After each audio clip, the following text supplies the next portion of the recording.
Kami melihat perlunya justru dari ibu hamil. Memastikan pasokan gizi yang baik kepada ibu hamil, karena itulah bahan baku pertama kalau kita bicara tentang kualitas itu ibu hamil.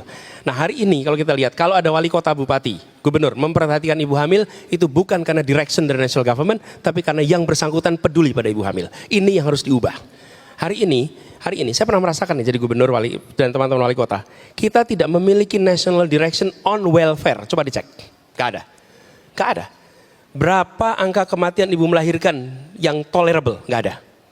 Berapa angka stunting yang unacceptable? Nggak ada. Selama national direction itu tidak ada, maka seluruh daerah akan berjalan sendiri-sendiri dalam urusan welfare.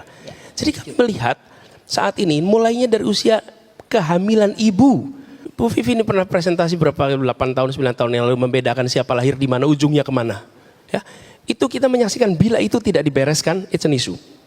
Lalu Bu, kita melihat pendidikan usia dini. Indonesia menandatangani, kebetulan ini tanda tangan saya nih, atas nama pemerintah Indonesia, tahun 2015 di dalam World Education Forum. Bapak Ibu sekalian, ini para ekonom, kita yang dulu sekolah ekonomi, World Economic Forum itu terjadi tiap setahun sekali. Tapi World Education Forum itu terjadi tiap 15 tahun sekali. What does it tell you? Bahwa ekonomi bisa diintervensi tahunan, tapi education intervensinya jangka panjang. Dan kalau ketemuannya World Education Forum itu 15 tahun sekali, artinya you set the policy today, you benefit to decades later. Nah kita nggak berikan itu yang cukup. Jadi kalau saya melihat Bu, dengan situasi sekarang ini, kami melihat kesehatan dari mulai ibu hamil, kemudian usia lahir, itu yang namanya PKK harus jadi ujung tombak untuk kesehatan ibu, kesehatan anak, kesehatan lansia. Apa? Posyandu, posbindu, itu semua hidupkan lagi. Ujung tombaknya siapa? Dasawisma. Dasawisma itu adalah satu ibu mengurus 10 sampai 20 keluarga. Kami di Jakarta mengandalkan Dasawisma untuk statistik.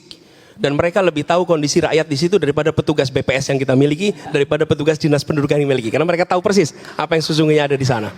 Dan ketika ibu-ibu itu jadi ujung tombak, disitulah koperasi masuk, welfare masuk, program pemerintah jangan diakomodasi oleh pemerintah sendiri. Lalu pengadaan tipe barang dan jasa diubah. Barang dan jasa itu ada 4 tipe 1, 2, 3, 4. Negara selalu mau pakainya tipe 1 dan 2.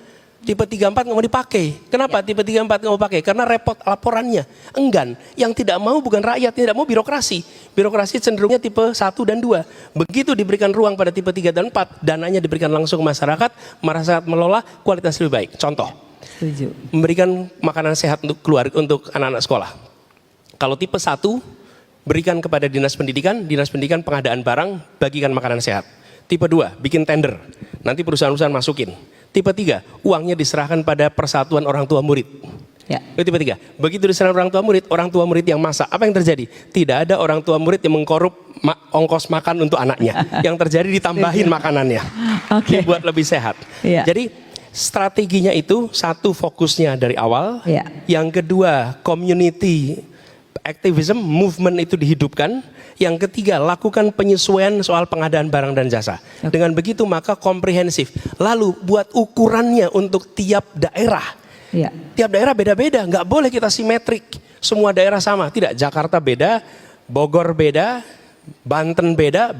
Dengan begitu semua mengejar bar yang terjangkau.